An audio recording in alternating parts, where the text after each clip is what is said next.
Good morning. Welcome back to my channel mga kaposo.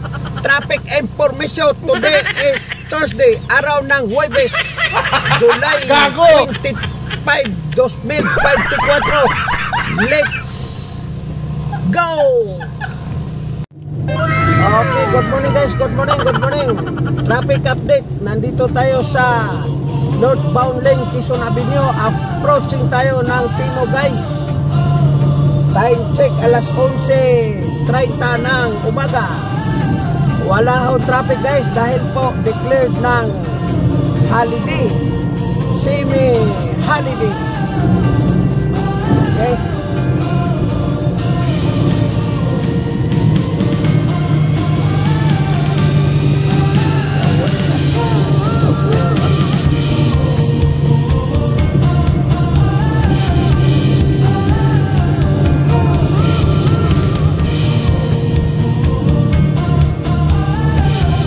Tuloy tayo. Wala akong traffic guys, walang traffic dahil holiday po ngayon, declared. Yung government at saka yung iba private, walang pasok ko. Walang traffic guys, walang traffic. Dito tayo sa northbound lane.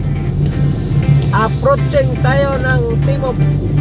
Time check uli alas 11:31. Good morning sa lahat. Good morning. Mag-ingat dahil madulas ang daan. Napakalakas ang ulan kahapon guys. Baha po dito. Itong dinadaanan ko, baha dito.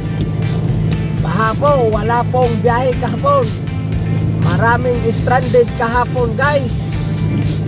Yung mga kababayan natin. Okay. Yan lang po ang ating update ng traffic guys. Mag-ingat mga motorista dahil madulas ang daan po. Ayan po, approaching na tayo ng Timog. Napakagandang biyahe guys. Shout out tayo sa ating mga follower. Ang mga Mugit, Angas, Joyride, Lalamog, taxi driver, mga carousel driver, good morning po sa inyo. Good morning. Ayan lang pong ating traffic update information. Today is Thursday guys, araw ng Huwebes, July 25, 2024. Bye bye. I will be back. Maraming salamat. Wala kaming kinikilingan. Wait. Gago! Excuse me po. Maraming salamat guys. Thank you for watching. Bye. God bless guys.